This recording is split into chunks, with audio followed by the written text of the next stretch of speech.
আসুন আগামী দিনে ভাওড় ক্যানিংয়ের মাটিতে প্রতিদ্বন্দ্বিতা করুন, দেখবো আপনাদের বুকের দমটা কত আছে।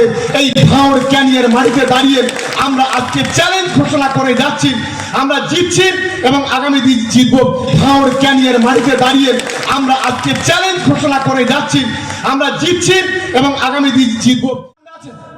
আমরা আজকে দায়িত্ব নিচ্ছি যে বর্তমানে আমরা মনে করি আমাদের ভাওড় বিধানসভাতেও ওইদুলদা বলছিল পোলেরার থেকে আর আমাদের কাঠালিয়া পর্যন্ত প্রায় 22 কোটি টাকার একটা রাস্তা বন্ধ হয়ে আছে। আমরা মাননীয় মন্ত্রীর সঙ্গে কথা বলেছি, সেটাও আমরা খুব তাড়াতাড়ি আমরা বের করে নিয়ে আসবো। এবং সঙ্গে সঙ্গে আমরা কথা দিচ্ছি যে উন্নয়নের ক্ষেত্রে হয়তো সামনে ইলেকশন আর 2-3 মাস কাজ হবে, তারপরে আগামী দিনে আমরা যৌথভাবে ক্যানিং এবং ভাওড় যে কোনো লড়াই, যে কোনো আন্দোলন, যে কোনো সংগ্রাম, যে কোনো উন্নয়ন আমরা নিশ্চিতভাবে করব। আর যদি কোনো সাম্প্রদায়িক শক্তি, যদি কোনো মৌলবাদী শক্তির বুকের পাটা থাকে, আমি তাদেরকে আহ্বান করব, আসুন আগামী দিনে ভাওড় ক্যানিংয়ের মাটিতে প্রতিদ্বন্দ্বিতা করুন, দেখবো আপনাদের বুকের দমটা কত আছে। এই ভাওড় ক্যানিংয়ের মাটিতে দাঁড়িয়ে আমরা আজকে চ্যালেঞ্জ ঘোষণা করে যাচ্ছি, আমরা জিতছি এবং আগামী দিন জিতবো। শুধু ভাওড় আর ক্যানিং নয়, এই জেলাতে 31টা বিধানসভা আছে, যে বিধানসভায় রাজনৈতিকভাবে তৃণমূল কংগ্রেসের শক্তিশালী, যে জেলাতে মমতা বন্দ্যোপাধ্যায়, অভিষেক বন্দ্যোপাধ্যায় যে জেলা থেকে নির্বাচিত, যে জেলায় মমতা বন্দ্যোপাধ্যায়, অভিষেক বন্দ্যোপাধ্যায়ের আশীর্বাদ আছে, দোয়া আছে, সহযোগিতা আছে, যারা প্রতিদিন এই দক্ষিণ 24 পরগনা জেলার মানুষ সাগর থেকে একেবারে বিশ্ববিখ্যাত বাদাবন জঙ্গল, শহর আদা শহর, গ্রাম থেকে নদী নালা, প্রতিনিয়ত যে মমতা বন্দ্যোপাধ্যায়ের আদর্শে আজ দক্ষিণ 24 পরগনা জেলা আদর্শিত।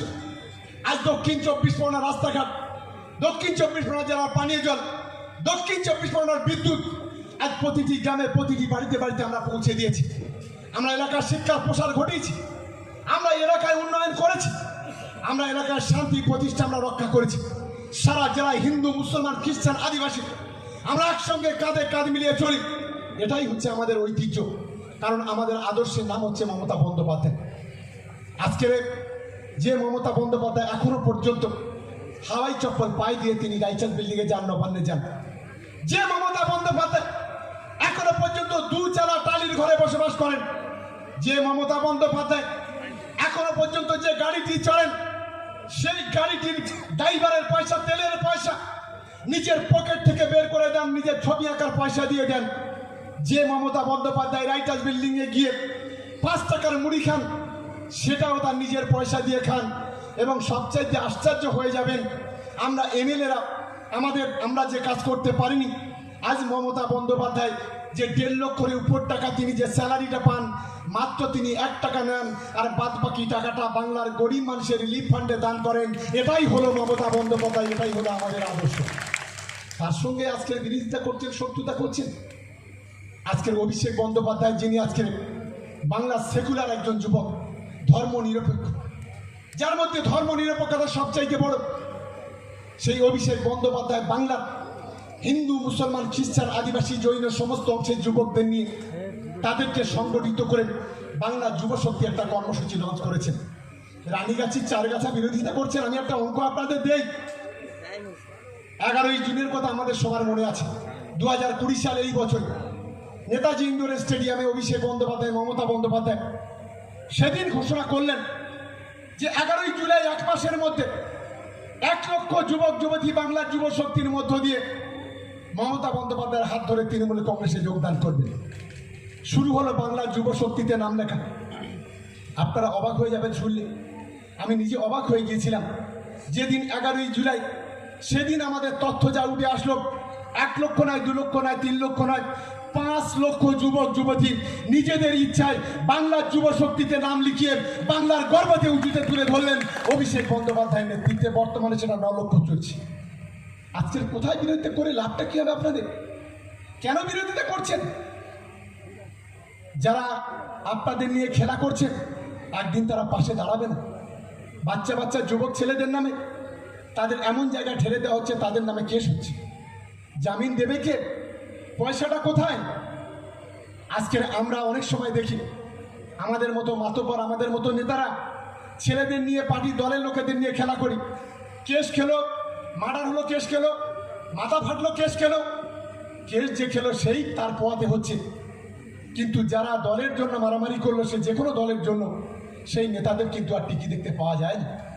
আমি তাই অনুরোধ করব, করবেন না ওরকম। আসুন আমরা সবাই মিলে ভাঁড়ের ঐতিহ্য, ক্যানিংয়ের ঐতিহ্যটাকে আমরা তুলে ধরি। কারণ দীর্ঘদিন ধরে আমরা লাঞ্ছিত, বঞ্চিত, আমরা অবহেলিত ছিলাম। আমাদের এলাকায় বাম আমলে রাস্তাঘাট ছিল না, পানীয় ছিল না, বিদ্যুৎ ছিল না, শান্তি ছিল না, অশান্তির বাতাবরণ ছিল, গুলি বোমা বন্দুকের রাজত্ব ছিল, প্রতিদিন কালীপটকার মতো বোমা ফাটত, প্রতিদিন মায়ের মাথার সিঁদুর, হাতের চুড়ি ভাঙত, হাতের শাখা ভাঙত। এটাই ছিল আমাদের ক্যানিং ভাঁড়ের পরিচয়। আজকে সেই জায়গা থেকে মমতা বন্দ্যোপাধ্যায়ের নেতৃত্বে আমি মমতা বন্দ্যোপাধ্যায়ের পুলিশ প্রশাসনকে ধন্যবাদ জানাবো। মাথার গাম পায়ে ফেলে রাত দিন 24 ঘন্টা তারা অক্লান্ত পরিশ্রম করছে। আমি মমতা বন্দ্যোপাধ্যায়কে ধন্যবাদ জানাবো। আমাদের ঘরের ছেলেরা আজকে সিভিক পুলিশ তৈরি হয়েছে, আমাদের ঘরের সন্তানরা আজকে ভিলেজ পুলিশ তৈরি হয়েছে, আমাদের ঘরের সন্তানরা আজকে কনস্টেবল তৈরি হয়েছে। আজকে এটা আমাদের কাছে গর্ব। আমাদের ছেলেরা, বাচ্চা বাচ্চা ছেলেরা, তারা যখন ওই সিভিক পুলিশের পোশাক পরে, কারণ তারা ইন্টারভিউ দিয়ে চাকরি পেতে হয়নি, আমাদের সরকার তাদেরকে চাকরি দিয়েছে, তারা যখন ওই ডব্লিউবিপি ব্যবস্থা পরে, যখন ওই পোশাকটা পরে যখন যায়, তখন গ্রামের একজন ভাই হিসেবে, বন্ধু হিসেবে আমার গর্বে বুক ভরে ওঠে। যেটাই হচ্ছে বাংলা, আর এটাই হলো মমতা বন্দ্যোপাধ্যায় উন্নয়ন। তার সঙ্গে বিশ্বাসঘাতকতা করছেন, তার সঙ্গে নোংরামি করছেন। তাই আমি সকলকে অনুরোধ করতে চাই, আশা করি আগামী দিনে ধর্ম যার যার বাংলা সবার, এটা আমরা মনে করি। নিজের ধর্মের প্রতি যত্নশীল, অন্যের ধর্মের প্রতি শ্রদ্ধাশীল হওয়া উচিত। এটাই আমাদের শিখিয়েছে আমাদের বাংলা, যে বাংলা স্বামী বিবেকানন্দের বাংলা, যে বাংলা নেতাজি সুভাষচন্দ্রের বাংলা, যে বাংলা রাজা রামকৃষ্ণ রামমোহনের বাংলা, যে বাংলা বিদ্যাসাগরের বাংলা, যে বাংলা রবীন্দ্রনাথের বাংলা, যে বাংলা কাজী নজরুল ইসলামের বাংলা। আজকে সেই বাংলাকে কলুষিত করছে সাম্প্রদায়িক শক্তি বিজেপি। আর তার নেতা হলো অপদার্থ আরেকটা আছে দিলীপ ঘোষ, যার মুখের কোনো ভাষার ঠিক নেই। একটা বর্বর, অসভ্য, জঙ্গলি, একটা নোংরা মানুষের, নোংরা প্রকৃতির মানুষ। আমি দেখলাম তাকেও কেউ কেউ সমর্থন করছে, আর সে কারো কারো সমর্থন করছে। ভাবতে অবাক লাগে, কোথায় ছিলেন আপনারা? আজকে আমরা মনে করি বাংলায় যেভাবে ধর্মীয় ভাবাবেগ তৈরি করা হচ্ছে, যেটা স্বাধীনতার পরে কখনো বাংলা এই ধরনের ধর্মীয় ভাবাবেগ তৈরি করা হয়নি। যেভাবে বলা হচ্ছে বাংলার মানুষকে পাকিস্তানে কিংবা বাংলাদেশে চলে যেতে হবে, এই কথা কোনো রাজনৈতিক দল কখনো বলেনি। যে কথা পোশাক থেকে চিহ্নিত করা হচ্ছে, লুঙ্গি পরলে মুসলমান, ধুতি পরলে হিন্দু, পোশাক দেখে আজকে তাদেরকে চিহ্নিত করা হচ্ছে। তাদের সম্পর্কে অনেক বড় বড় কথা বলা হচ্ছে, নোংরা কথা বলা হচ্ছে। আমরা তাদেরকে ধিক্কার জানাই, আমরা তাদের বিরুদ্ধে লড়াই করতে চাই। আমি বক্তব্য শেষ করবো একটা কথা দিয়ে। আমাদের দেশের প্রধানমন্ত্রী আর একটা কথা বলেছিলেন যে अपराध जगत से जो लोग राजनीति से आगे बढ़ चुके हैं वो लोग जेल जाएंगे, शुद्धि के शुरुआत होगा। একবার প্রধানমন্ত্রী ঠিকই বলেছিলেন যে শুদ্ধিকে শুরুয়াত কোথা থেকে শুরু করলেন? উত্তরপ্রদেশ থেকে শুরু করলেন। উত্তরপ্রদেশে যিনি মুখ্যমন্ত্রী যোগী আদিত্যনাথ, যে 3টে মার্ডার কেসের আসামি, 3টে দাঙ্গার আসামি, 3টে রাইট হয়েছিল, সেই রাইটে উইথ ছুরি হাতে, ফরমারি হাতে,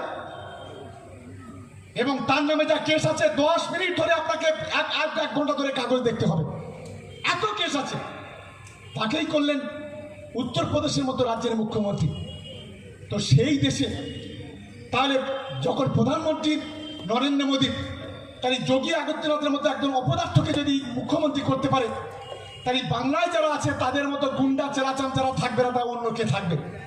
তাই আমি সকলকে অনুরোধ করব, আসুন আগামী দিনে বাংলার উন্নয়নের সাথে, বাংলার সম্প্রীতির সাথে এবং ভাঁড় ক্যানিংয়ের উন্নয়নের সাথে, দক্ষিণ 24 পরগনা জেলার উন্নয়নের সাথে অভিষেক বন্দ্যোপাধ্যায়ের হাতটাকে শক্তিশালী করি, মমতা বন্দ্যোপাধ্যায়ের হাতটাকে শক্তিশালী করে আগামী দিনে ঐক্যবদ্ধভাবে এগিয়ে যাই।